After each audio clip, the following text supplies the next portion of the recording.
We are joined by Michigan head coach Juwan Howard, along with students Hunter Dickinson and DeVante Jones. Coach Howard, if you can start with an opening statement, and then we'll take questions for the students. First, I want to start by congratulating Indiana, their coaches, their players, for coming out and giving a very competitive game. They earned this victory for them. We fought hard from start to finish.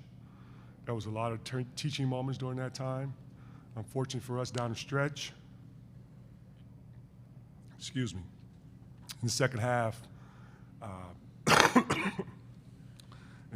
for us, it didn't go in our favor. Unfortunately, we had some defensive breakdowns, but those all are teaching moments that we will learn and grow. If you have any questions? Questions for the students, please raise your hand. I will call on you and we'll get a mic to you. We'll go over here on the right-hand side. Again, state your name and affiliation.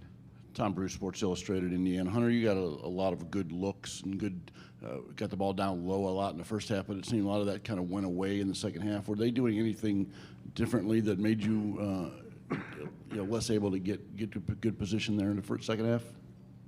Yeah, they were being a little bit more physical with me in the second half for sure. I just needed I just should have did a better job of, I guess, getting low and, really establishing position down there. We'll go in the front row to Jeff on the left.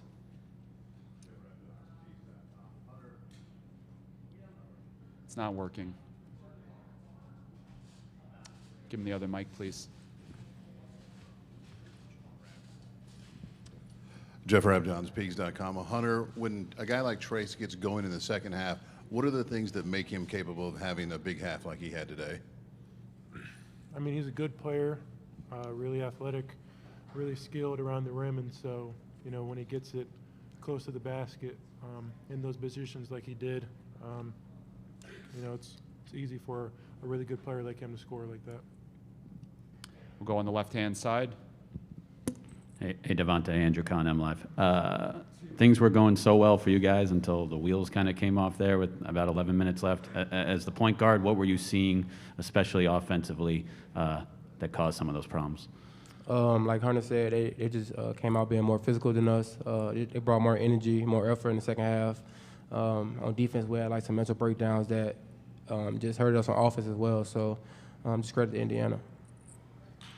We'll go all the way on the far right side.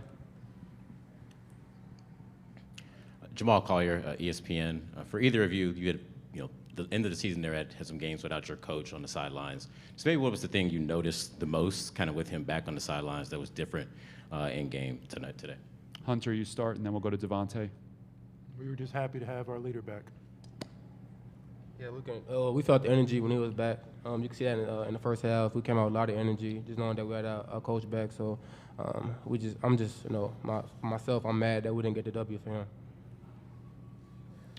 We'll go over on the left-hand side.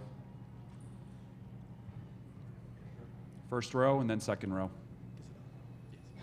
Yeah, Rick Bozich, WDRB in Louisville. They went to a smaller, more mobile, athletic lineup in the second half, and you guys turned it over 10 times. Was that the reason why? Because of their different personnel? Like I said, they came out playing more physical. They had more effort than us in the second half, and I take a lot of that blame, for the turnovers. I think I had, a lot of costly turnovers that I usually don't make, so I just put that on myself. All right, we'll go in the second row, and then we'll take another question after that. Dustin DePirac, Bloomington Herald-Times. For either one of you guys, how much did you see Xavier Johnson kind of change the second half of that game? Obviously, he was out a lot with foul trouble, and it seems he's obviously playing better than what you saw the first time. How did you kind of see him change that game late? Just him making shots. His ability to make shots. It was just difficult. Just try to go under, and he'd knock a three down, or you go over. He'd be aggressive to the basket. So he just definitely brought a lot of energy. I feel like when he came back in the game, their energy picked up a lot. So I think he just brought energy. Take one last question for the students. In the back row. Hi, guys. Jennifer Hammond from Fox 2 Detroit. Hunter and DeVante, I'd love for you to each give an answer on this. Just kind of what the mood of the team is, where you guys feel like you are from a chemistry standpoint heading in now to the NCAA tournament? Well, we definitely we're not happy with results. We feel like we had this game. We was up a lot, and we let it slip away. So we're definitely mad about that. But I feel like we're still together as a team. We're gonna always have each other back no matter what. So we're gonna get back home. Just get back to work. See how we can get better as a team, and just wait and see what happens Sunday. Hunter? Yeah, I think just probably disappointed in how we came out in the second half. We had high aspirations coming into the weekend, and so for us to, fall short so early is definitely disappointed for us.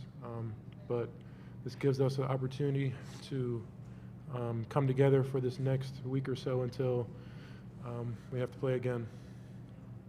All right, thank you guys. You can return to the locker room. We'll take questions for Coach Howard. We'll start here on the front left with Zach. Coach, I guess circling back to Xavier Johnson, he didn't really play much in that first half because he had foul trouble. What all did he kind of change in terms of the calculus of trying to defend Indiana when he was back in there in the second half? Well, his energy truly helped the team in a lot of ways on both sides of the ball. Whether on the defensive end, he was, up, being active, aggressive, trying to be disruptive as much as possible, which, give him credit, he was effective with that. Offensively, like you heard from one of our players, he did a really good job of reading the defense, where he was picking his spots on when there was chance, when the guys went under on screens, he took the shot. When there was opportunities where he can get in the paint, whether he was trying to make a layup for himself, if that wasn't open, he was throwing a lob to Trace. And when those two, in any type of ball screen action, just like we practiced, just like we talked about, just like we watched on film, they're extremely effective. Okay, we'll go to the front row to Jim. Again, please state your name and affiliation. Jim Coyle, Indiana Sports Beat. Coach, at the 11:02 mark, Indiana would go on a 28-4 run. Trace Jackson Davis only had 5 points in the first half. He would have 19 in the second half. Hunter, only 2 points in the second half. What was the difference that allowed Indiana to do that, and the change between those two games, between those two players? Well, when it came to the second half for us, down that stretch at 11:02 mark, the game was changed with their aggressiveness. And they came out earlier in the second half, which we talked about at halftime, knowing and expecting that this team was going to, first, not quit, but secondly, of course, be more aggressive, whether they were trying to, score in the paint. We talked about taking away the drive, whether they were trying to shoot open shots, talked about contesting every shot without fouling. But give Trace, give the coach credit. They were able to get some opportunities where he can score. I thought at times we were not as aggressive enough defensively, where we could have taken away some of those easy buckets by him. Then also, in the second half, our turnovers. Every time we turned the ball over, they got opportunities to score off that. Second half defensive breakdown, allowing the team to shoot 55.6%. When we held them to 37.9% in the first half, those are teachable moments where we will go back as a team, regroup, watch it on film, and take accountability of it. We'll go to Jeff in the front row, then over to Coley on the right-hand side. Jeff Rabjohns, Pigs.com. Coach, you obviously big man play incredibly well. What did you see from Trace Jackson Davis in the second half, and what is it about him that gives him the capability of turning in such impactful performances? Well, I watched him, now this is my third year, and being coached against him and seeing his growth, it says a lot about the young man and also about his willingness to improve on each year. But it also says a lot about him, from a second half standpoint. First half, he wasn't as active and wasn't getting the scoring opportunities that he probably wanted. Plus, give credit to our guys defensively. They were fighting, clawing, and making everything tough for him. Like I said before, when they went on that run, that's when I felt our guys sort of like, it was more of a little doubt with our guys. And then as far as with that run, it took away that defensive disposition that we had prior to the run.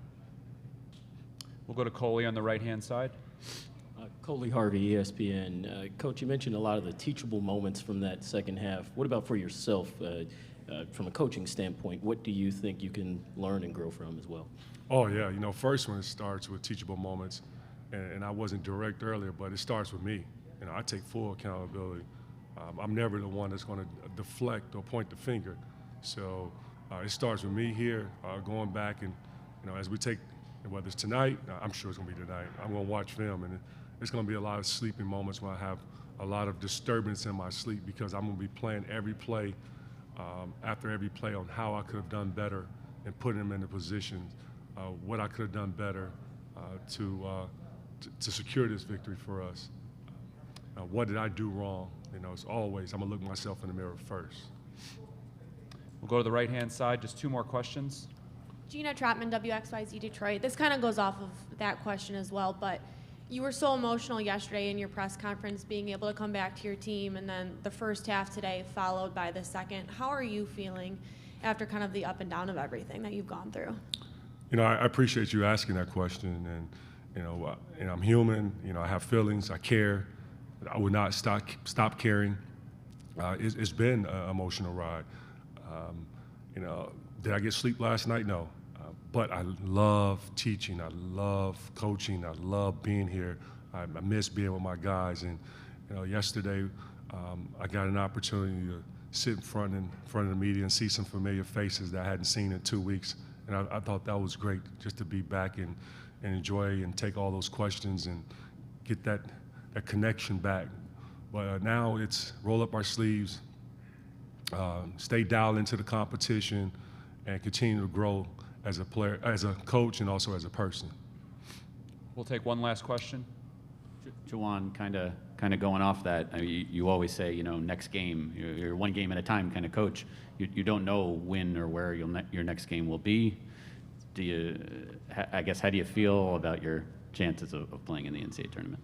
Well, I'm not in charge of the selection committee, but I would say this: our guys put themselves in a position to have an opportunity, and I'm going to pray. Prayer wars are going to be open. I'm going to wait on Sunday with our players and see where the chips fall at the end. But at the end of the day, you know, whatever is decided, I'm still proud of, you know, how this team, coaches, the Michigan family has banded together. And we talk about family. We don't use that word loosely, but a family was challenged throughout the year, and I love how we been able to stay connected through those times. All right. Thank you, Coach. Thank you. Stay safe. We'll be joined by Indiana coach Woodson along with Xavier